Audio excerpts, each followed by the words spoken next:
Hi, this is Dissb. This is footage of my Prestige 8 Warlock Mage wearing P3-4 armor. I'm going to do a little something different here. I'm going to equip a Burning Power Stone and a Burning Spell Stone just to see what sort of difference it makes when I compare it to my other Codex Warfront wearing P3 and P4 armor. As some of you know, I've transferred over to the Oceanic PvP server. So this is going to be a really good test because there's been a little controversy whether the name Dissb influences people to attack me or not. Nobody knows who I am, I do not know who anyone else is, and I'm going to treat everyone else like they're a Prestige 8 enemy. I'm running my 45 Warlock, 21 Archmage, and 0 Archon. Now I notice we don't have any clerics or healers, so I'm going to be a little bit cautious. As I try to apply my dots on this rogue, I notice he immediately strips my buffs, so I'm going to break LOS, back up, reapply my buffs. I'm going to look for a target to pick, and I see that there's a guy holding a staff. I'm going to target the cleric, and I'm going to apply my dots, and he eventually dies. I do not get the killing blow because I'm monitoring my health. I'm at half health, and this is amazing because no one's really even focused me, yet I'm at half health. So I'm going to try to reconstruct here and gain some health. And for some reason, I'm not gaining health.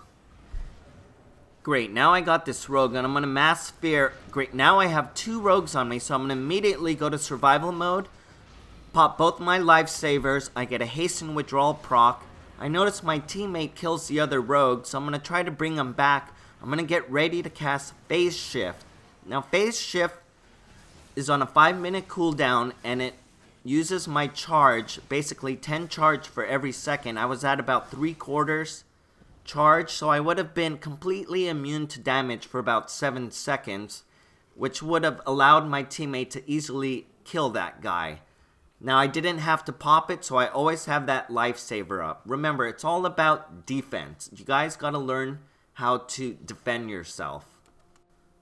Take a quick sec here to talk to my buddy Togrim, who's also transferred to Dayblind. He runs the MASH Cleric spec that you can find at togrim.com.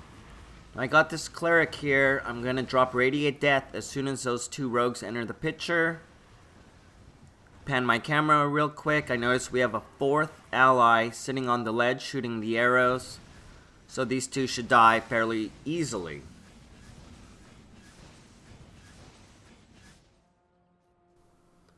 So I'm going to sit up here on this rock or this ledge that overlooks pretty much the whole map of Codex. Pull up my map, see where my teammates are. I notice there's a couple of enemies approaching the Codex. I'm going to hide behind this structure. See what they do. Try to lay a few dots. I'm going to take a quick glance to see who's up above me. And I get this rogue to pop, and since I took a quick glance earlier, I know that we have allies next to me. I'm going to try to extend back, but he's smart. He pulls off instantaneously, and he re-engages, so I'm going to try to target him again. But this time I see that cleric again, so I'm going to try to life leech him after I apply a few dots, assuming he's going to heal himself. He gets down pretty low, so I'm going to cast Dark Fury and steal the kill so I get my Bloodthirsty to proc. So I'm just going to sit back here and defend Codex for a bit. Take a quick glance at my overwhelming 1100 spell power. It's actually not that bad. I am equipping a Burning Power Stone.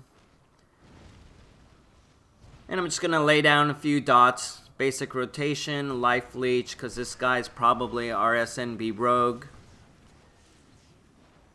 And here I have this other rogue, and I'm going to show you something here that's about positioning. I'm going to start getting around max distance. I'm going to turn the corner just to see if anyone else is coming while I'm focusing on this rogue and am able to kill him.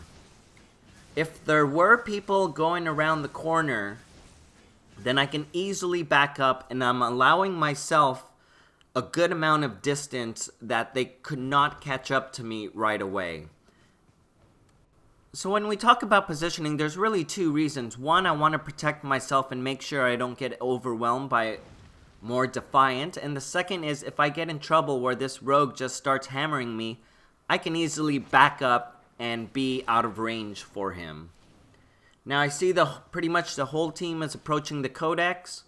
I'm going to back up. I'm going to hide behind this structure again to sort of hide our numbers.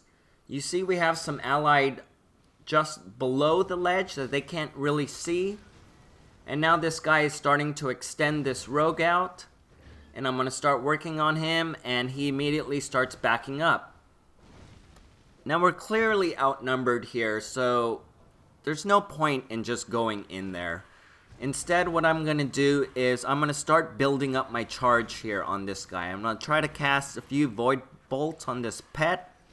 And I got my charge up to about 50%. Maybe I can proc Bloodthirsty here on this pet, which can enable me to just stay up front for about 10 seconds longer because I'm getting a nice stream of heals of about 120. Now, which targets to choose? I'm going to choose the targets that my allies are working on. You know, I just noticed this. Defiant yelled out, "Thanks for the blog." I'm sorry, Malice, I didn't see it. You're absolutely welcome. Clearly, here's a guy that doesn't practice good overall awareness. He doesn't realize his teammates aren't with him anymore, just for a couple of seconds, and he ends up dying rather quick. And you know, that was very costly to the team because it's a 3-on-3 battle here, and it could have easily been a 4-on-3 battle. And just those little small mistakes like that can really turn the tide of a little small skirmish like we have. And now we got a couple of reinforcements. It's like 4-on-2 fight, which is going to force these rogues to retreat back to the Codex flag. Now, as soon as he becomes not immune to my spells, I know he's going to run back to the team. I'm going to look to drop a Radiate Death. Once again, it's the anticipation of what he's going to do, which should automatically alter your spell rotation.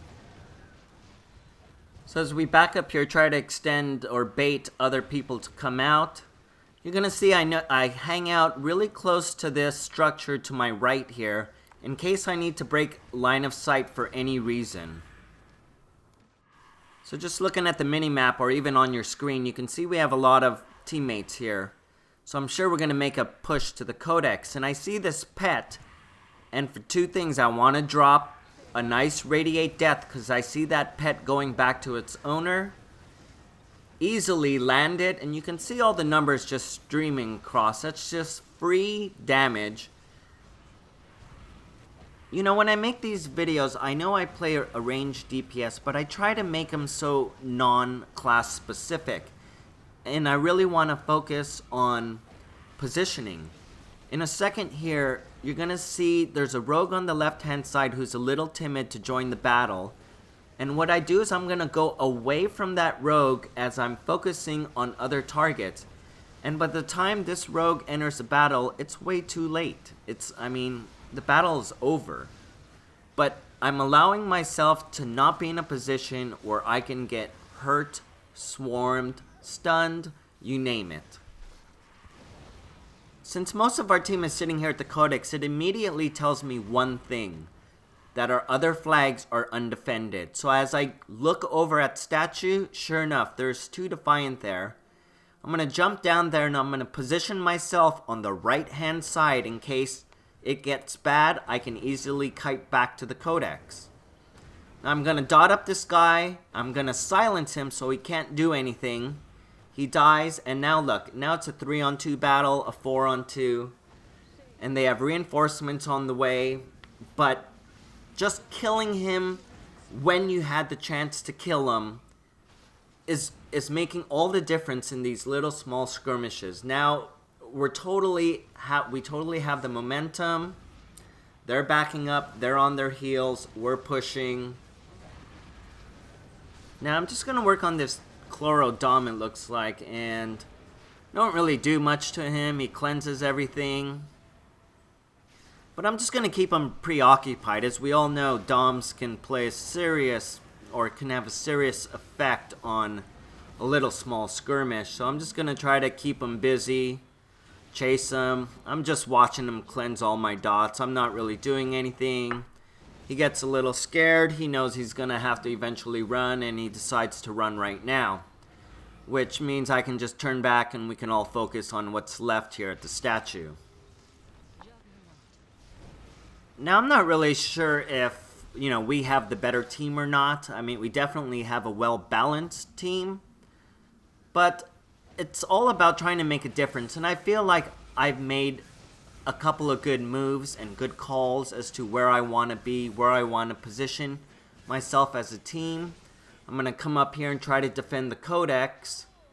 And as I turn the corner, I notice, whoa, it's all Defiant. So I'm going to back up, try to, you notice how I stay up there just a little bit to see if someone would chase me.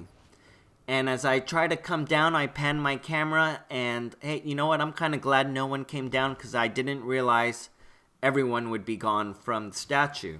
So I'm going to turn the corner and try to attack it from the normal way.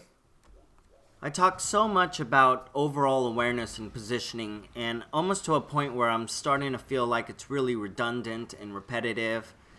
You watch my video, they all preach the same thing. It's because you need to have a solid foundation. It's not all about running up to the front and getting some kills. If you want to develop into a better player, just take a few seconds every now and then and really digest what's going on. Knowing your limitations, knowing where your teammates are, knowing who you're fighting, knowing where you can back up to. These are all things that should be going on in your head, opposed to, how can I kill this guy? Killing comes naturally. I mean, if you position yourself correctly, you'll get kills. And it's not all about kills. This is not a one-on-one game. This is a team game. This is definitely going to be my last footage wearing Prestige 3 and 4 armor. Instead of going straight up to 5 and 6, I'm going to go midway, and I'm going to wear Prestige 4 and 5 armor. I end up with 9 killing blows and top the damage by a significant amount. Then again, I was here from the beginning, so it could be skewed. This is Dissb. This is footage of my Prestige 8 Warlock Mage wearing P3 and 4 armor. Simply hitting the like button on YouTube goes a long way.